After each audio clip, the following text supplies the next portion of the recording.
Good morning అండి. కడుపులో తేనుపులు వస్తూ ఉంటాయి. గ్యాస్ బాగా ప్రొడ్యూస్ అవుతూ ఉంటుంది. ఒక్కోసారి అయితే ఆకలి కూడా వేయదు. ఇంకాస్త ముదిరితే ఏం తిన్నా కానీ కడుపులో మంట వస్తూ ఉంటుందండి.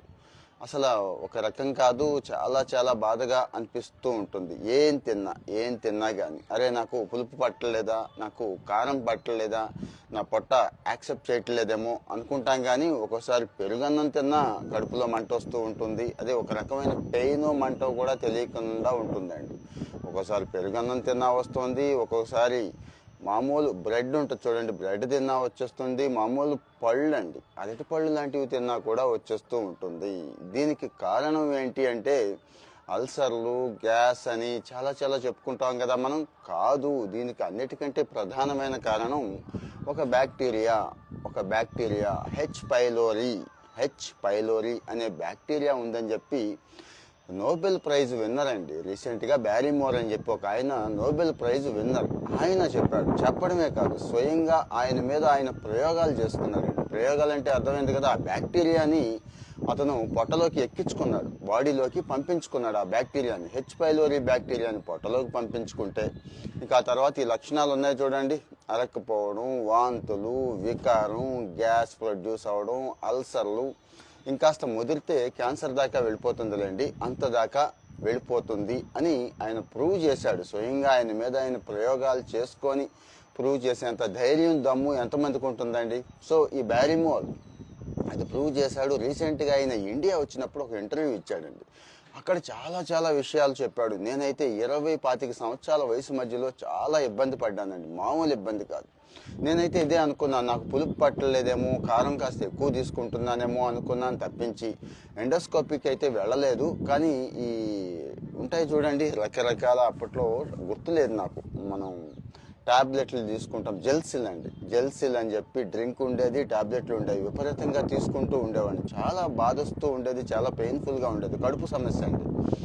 ఇక జీర్ణం అయ్యేదా అంటే అది కూడా అంతంత మాత్రమే ఉండేది. దీని అంతటికీ కారణం హెచ్ పైలోరీ అని చెప్తున్నారండి. అయితే దీనికి ఏం చెయ్యాలి అంటే, దీనికి మెడిసిన్ వచ్చిందా, దీనికి వైద్యం ఉందా అనేది పక్కన పెడితే అవన్నీ సెకండరీ అండి. మనం మన చేతుల్లో ఏం చేసేసుకోవచ్చు.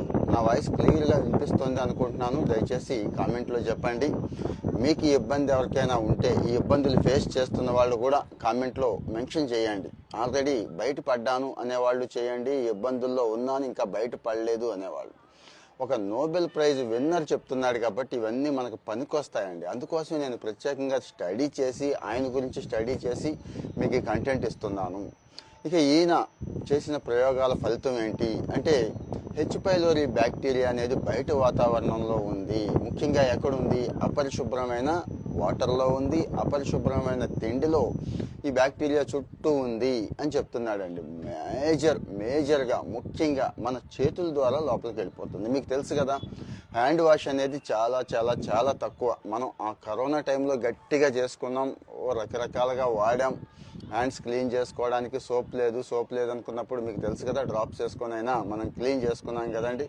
కానీ ఆ హ్యాండ్ వాష్, ముఖ్యంగా ఆ హ్యాండ్ వాష్ అనేది మనిషిని ఈ జబ్బు పడకుండా, ఈ హెచ్ పైలోరీ రోగం రాకుండా కాపాడుతుంది అంటున్నారు. సో హ్యాండ్ వాష్ అనేది చాలా చాలా ఇంపార్టెంట్.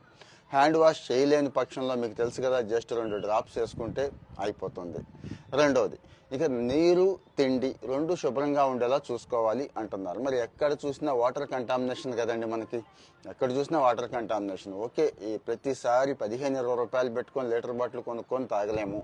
ఆర్ఓ ప్లాంట్లకు వెళ్తున్నాము, ఆర్ఓ ప్లాంట్లలో ఎక్కువ మంది వాటర్ తెచ్చుకుంటున్నారు. మరిగిస్తే చాలా వరకు బ్యాక్టీరియా చచ్చిపోతుంది అనేది తెలిసిందే. సో మనం ఇంట్లో కూడా వాటర్ ప్యూరిఫైయర్లు వగేరా పెట్టుకుంటున్నాం. ఇవన్నీ చెక్ చేసుకోవాలి. ఇక తిండి మీకు తెలుసు కదా, బాగా వేడి చేసినప్పుడు జనరల్గా ఏ బ్యాక్టీరియా అయినా చచ్చిపోతుందండి. పచ్చివి తింటూ ఉంటాం చాలాసార్లు మనం, అక్కడ చాలా చాలా ప్రమాదం. బయటివి తింటూ ఉంటాం చాలాసార్లు, అక్కడ హెచ్ పైలోరీ వచ్చేసే అవకాశం ఉంది. ఈ 2 అబ్జర్వ్ చేసుకొని తినమని అంటున్నారు. సో ఈ 2 జాగ్రత్తగా అబ్జర్వ్ చేయండి.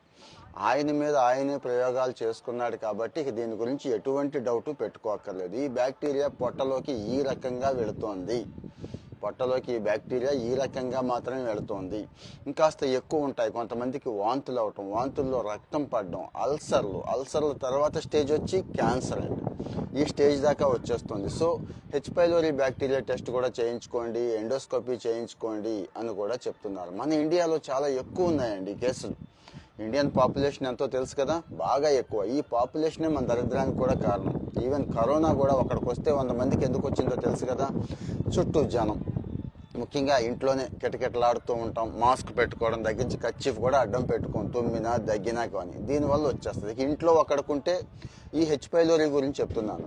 కోవిడ్లో కరోనా ఎలా వచ్చేసిందో, ఈ టీబీ ఇలాంటివి ఉంటే ఎలా వచ్చేస్తాయో ఇది కూడా అంతేనండి. ఈ బ్యాక్టీరియా కూడా అంతే, లాలాజలం ద్వారా వచ్చేస్తుంది. అంటే మన అమ్మో, నాన్నో, అన్నో, తమ్ముడో, భార్యో, భర్తో ఎవరికి ఉన్నా, ఎవరు తుమ్మినా దగ్గినా, వాళ్ళు మనల్ని ముద్దు పెట్టుకున్నా, మనం వాళ్ళని ముద్దు పెట్టుకున్నా, వాళ్ళు తిన్న వాటిల్లో తాగిన వాటిలో తాగినా ఈ హెచ్ పైలోరీ బ్యాక్టీరియా మనకు కూడా వచ్చేసే అవకాశం ఉంది. అరే వచ్చేసిందా నాకు తెలియలేదే అనుకుంటారేమో, కానీ 20% మందిలోనే సిమ్టమ్స్ ఎక్కువ కనిపిస్తున్నాయంటండి. మిగిలిన 80% మంది కాస్త కోస్త రోగ నిరోధక శక్తి ఉండటం వల్ల కనపడకుండా పర్వాలేదు, మెయింటైన్ చేసేయగలుగుతున్నారు. కానీ ఈ 20% పాపులేషన్ మాత్రం చాలా కష్టంగా ఉంది. ఇప్పటికి కూడా మన వాళ్ళల్లో చాలామంది, మన ఫాలోవర్స్లో చాలామంది నాకు జస్ట్ గ్యాస్ ప్రాబ్లం ఉందండి, లేకపోతే తేనుపులు వస్తున్నాయండి, అప్పుడప్పుడు వాంతులు అవుతున్నాయండి, లేకపోతే ఇలాంటివి చెప్తున్నారు. పొట్టకి సంబంధించిన సమస్యలండి.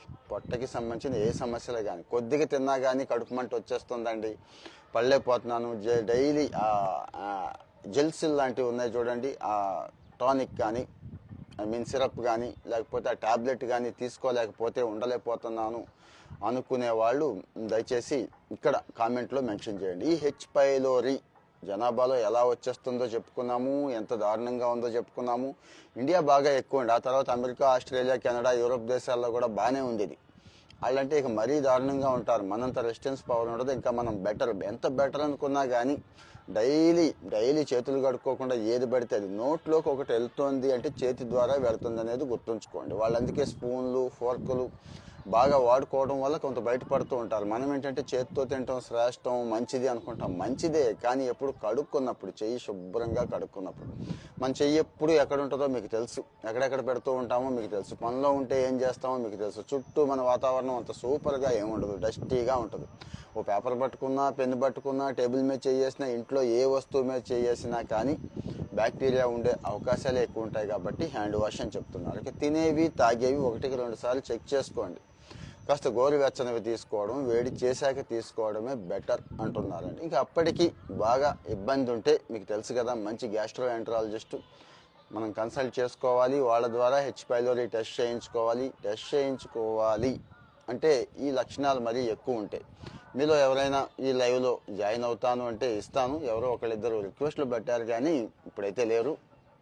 మీరు ఎవరైనా జాయిన్ అవుతాను, మాట్లాడతాను, నాకు కొన్ని డౌట్స్ ఉన్నాయి అనేవాళ్ళు ఇక్కడ కామెంట్లో మెన్షన్ చేయండి. కింద లైవ్ ఉంది కదండి, లైవ్లోకి వచ్చేయండి. డైలీ మనం 7 to 8 మధ్య ఏదో ఒక 10 నిమిషాలు ఒక మంచి విషయాన్ని అయితే డిస్కస్ చేసుకుంటున్నాం. ఎందుకు అంటే చాలా సమస్యలు ఉన్నాయి అందరికీ. ఇవన్నీ నేను చెప్పేవన్నీ బయట లేవని కాదు, కానీ బయట ఎన్నున్నా, బయట ఎంతమంది చెప్తున్నా కాస్త స్టడీ చేసి మన వాళ్ళకి అర్థమయ్యేలాగా, మరి నిమిషం 2 నిమిషాల్లో రీల్స్, షార్ట్స్ రూపంలో ఈ సమాచారం, ఈ కంటెంట్ ఇవ్వలేం. కాబట్టి లైవ్లో డైరెక్ట్గా వచ్చి స్టడీ చేసిన విషయాన్ని చెప్పి మీ ఒపీనియన్స్ కూడా తీసుకోవడం ఈజీ అవుతుంది, మీ ఎక్స్పీరియన్సెస్ కూడా షేర్ చేసుకోవడం ఈజీ అవుతుందని చెప్పి ఈ లైవ్ తీసుకుంటున్నాను. సో హెచ్ పైలోరీ వచ్చినప్పుడు, హెచ్ పైలోరీ అంటే మళ్ళీ అర్థం కాదు, కడుపులో మంట కానీ, కడుపులో త్రేన్పులు కానీ, కాస్త ఇక కడుపులో గ్యాస్ ప్రొడ్యూస్ అవుతోంది అంటే ఇది స్టార్ట్ అవుతుందేమో అని గమనించాలి. ఇంకాస్త ఎక్కువ అవుతుందంటే ఇక పెరుగుతోంది రోగం అని గమనించాలి. ఇది క్యాన్సర్ దాకా పోతోంది. అంత తేలిగ్గా ఏమీ లొంగట్లేదండి, చాలా నాళ్ళకి కానీ లొంగట్లేదు. చేతి శుభ్రత, తీసుకునే ఆహారం, తాగే నీరు కంటామినేట్ అవ్వకుండా చూసుకోవడం చాలా ఇంపార్టెంట్ అంటున్నారు. సో మరి ఇవి ఈ లక్షణాలు మీలో ఏమైనా ఉన్నాయా? ఉంటే జాగ్రత్త పడండి. మళ్ళీ ఇంకో మంచి విషయంతో రేపు మళ్ళీ లైవ్లో కలుసుకుందాం. అంతవరకు హ్యావ్ ఏ నైస్